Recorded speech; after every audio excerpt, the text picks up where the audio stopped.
सदियों से कोई इंसान मेरी इस गुफा तक नहीं पहुंचा। क्या तुम इतने साहसी हो कि मेरे सवालों का सामना कर सको? याद रखना, जवाब सही हुआ तो खजाना तुम्हारा, लेकिन अगर गलत हुआ तो अंजाम ऐसा होगा जो तुमने कभी सोचा भी नहीं होगा। क्या आरव अपनी बुद्धि और सच्चाई से इस कठिन सवालों का जवाब दे पाएगा? क्या वह लालच से बचकर गांव की भलाई कर पाएगा? जानने के लिए देखिए यह रोमांचक कहानी। बात रतनगढ़ गांव की है, जहां पर एक निर्दयी राजा अपनी प्रजा पर बहुत अत्याचार करता था। वहीं उस राज्य में जय नाम का एक लड़का रहता था। जय जंगल से लकड़ियां काट कर ला रहा होता है और घर पर उसकी माँ कहती है, जय, तुम हर दिन जंगल में मेहनत करते हो, ऐसा क्यों बेटा? तुम्हारी उम्र के बच्चे तो खेलने कूदने की सोचते हैं। माँ, मेहनत करना कोई बड़ी बात नहीं। मैं चाहता हूँ कि हमारा गांव खुशहाल हो और किसी को भूखा ना सोना पड़े। यही सोच तुम्हें बड़ा इंसान बनाएगी। हमेशा सच्चाई का रास्ता अपनाना।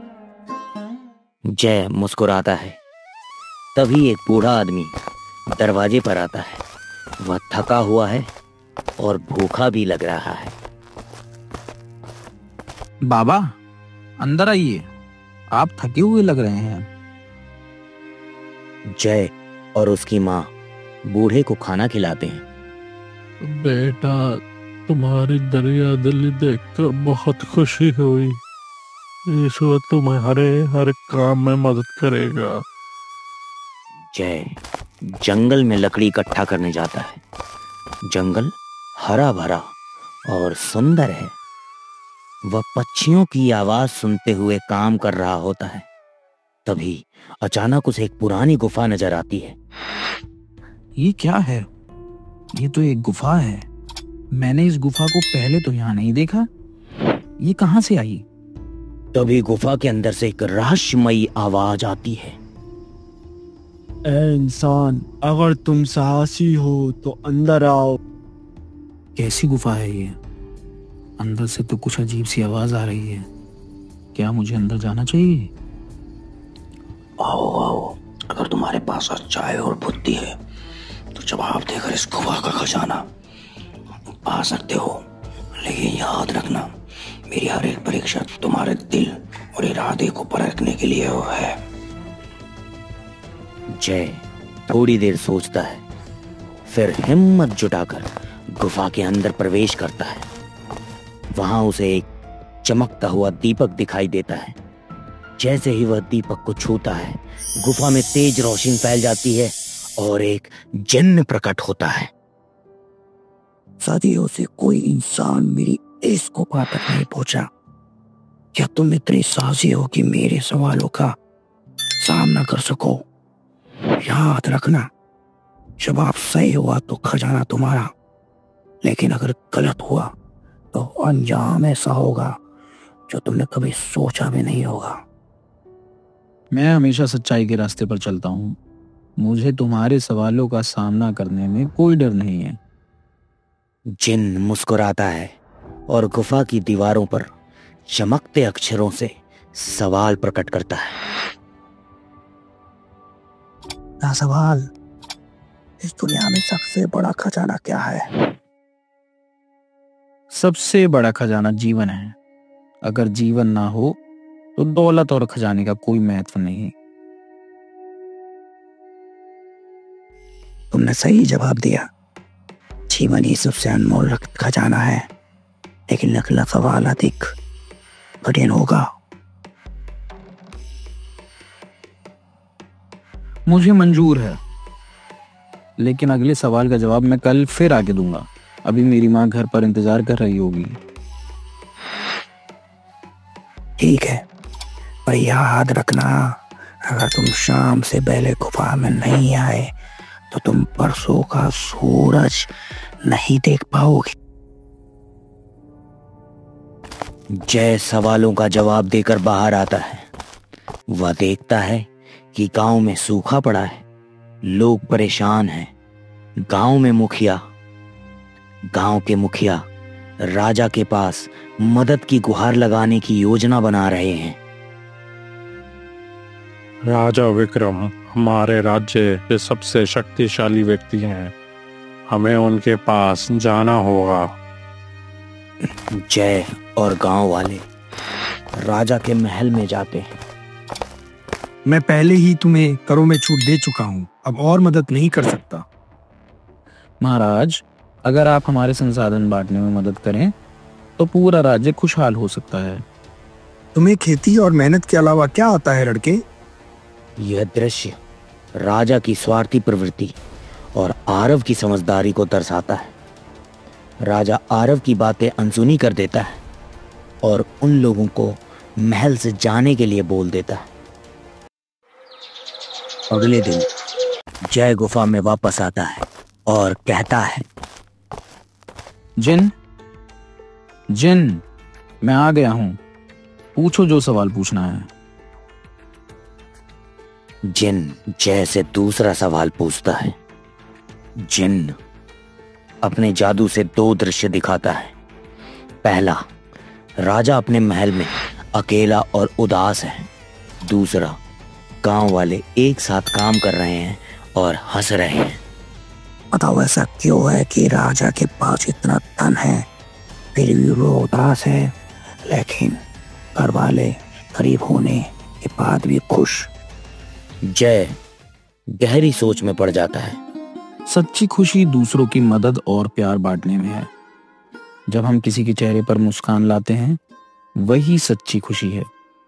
इसलिए गांव वाले खुश हैं और राजा के अहंकार के कारण वो अकेला और उदास। जिन ताली बजाता है और गुफा में सोने के सिक्कों की बरसात होने लगती है।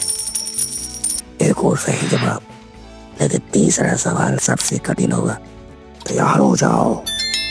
इस बार फिर जय कहता है, मैं कल आऊंगा, और जिन मान जाता है। तभी जय को चुपके से यह सब करते हुए एक आदमी देख लेता है और वो जाकर राजा को सारी बातें बता देता है। सरकार, मैंने अपनी आंखों से जिन को देखा जो अपार धन देता है। सोचिए कि वो जिन आपको मिल जाए तो आप इस दुनिया के राजा और सबसे शक्तिशाली आदमी होंगे। राजा को गुफा और जिन के बारे में पता चल जाता है। वह अपने सैनिकों को गुफा का रास्ता ढूंढने भेजता है, लेकिन बहुत ढूंढने पर भी वह गुफा उसे नहीं मिलता। महाराज माफ करें, लेकिन क्या हमारे उस जिन से उलझना ठीक होगा? कहीं हम मुसीबत में ना आ जाएं। मुझे नहीं पता, मुझे यह शक्तियां चाहिए किसी भी कीमत पर। बहुत कोशिशों के बाद सैनिक गुफा का रास्ता ढूंढ लेते हैं, लेकिन गुफा में दाखिल नहीं हो पाते। जिन्न का जादू लालची लोगों को रोक देता है। राजा गुस्से में अपने सैनिकों को जय को पकड़ने का आदेश देता है। सैनिक जय को पकड़कर ले आते हैं। तभी राजा जय से कहता है, आज लड़के सीधे सीधे बता दे कि वो गुफा कहाँ है, वरना तू सोच भी नहीं सकता तेरा क्या होगा। तो जैसे लालचियों को मैं कभी उस गुफा का पता नहीं बताऊंगा। ये बात सुनकर राजा गुस्से में आ जाता है और कहता है, सैनिकों ले जाओ इसे और 50 कोड़े मारो, तब इसे समझ में आएगा कि राजा से कैसे बात की जाती है। जय कैसे भी अपनी जान उन सैनिकों से बचाकर भागता है। फिर जय भागा भागा गुफा में वापस आता है और फिर जिन उसे तीसरा और सबसे कठिन सवाल पूछता है। जिन उसे बहुत सारा खजाना दिखाता है और कहता है। जय गहरी सोच में पड़ जाता है। उसे अपनी मां की मुस्कान और उनका संघर्ष याद आता है। कभी नहीं, मेरी माँ की खुशी मेरे लिए सबसे बड़ी दौलत है। मुझे यह खजाना नहीं चाहिए। जिन भावुक हो जाता है उसकी आंखों से आंसू निकलने लगते हैं और गुफा रोशनी से भर जाता है। तुमने अपने सच्चाई ईमानदारी से ये परीक्षा पास की है।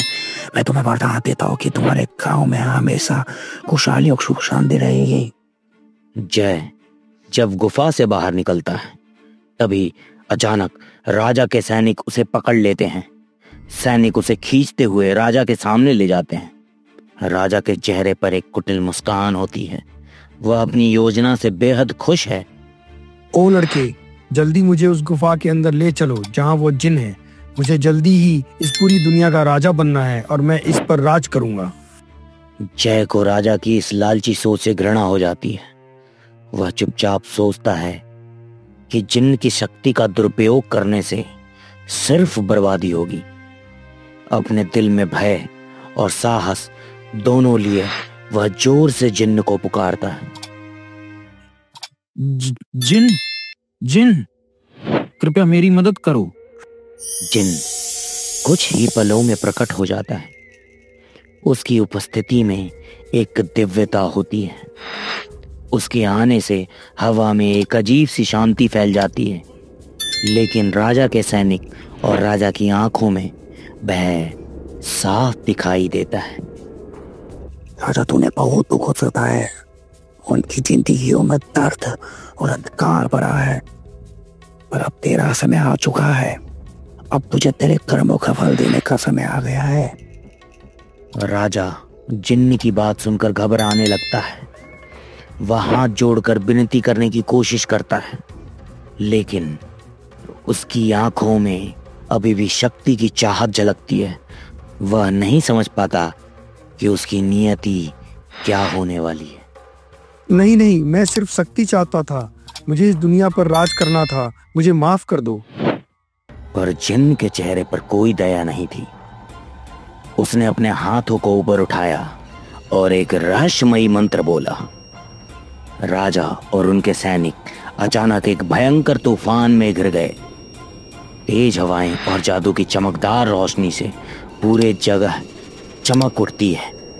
एक झटके में राजा और उसके सैनिक धरती पर गिरकर अपनी अंतिम सांस लेते हैं। अब तुम जाओ, हमें गांव का ख्याल रखो। अब से तुम्हारे गांव का राजा तुम ही हो। वे गांव को खुश रखना और उनके सुख दुख की जिम्मेदारी अब तुम्हारी है।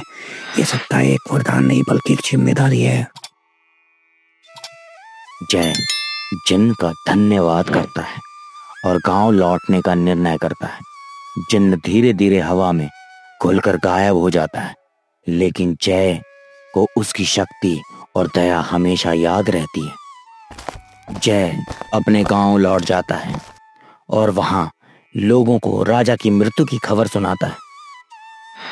राजा की मृत्यु की खबर सुनाता है। जय, तुम्हारी सच्चाई ने हमें बचा लिया। गांव वाले उसे राजा घोषित कर देते हैं और जय अपने संकल्प के साथ गांव के लोगों का नेतृत्व करता है। वह सबको न्याय और प्रेम से देखता है और उसका गांव धीरे धीरे समृद्धि की ओर बढ़ता है। और इस तरह से जय ने अपने साहस, सच्चाई और दयालुता से न केवल अपने गांव को बचाया, बल्कि सबको यह सिखाया कि सच्ची शक्ति हमेशा अच्छे कर्मों में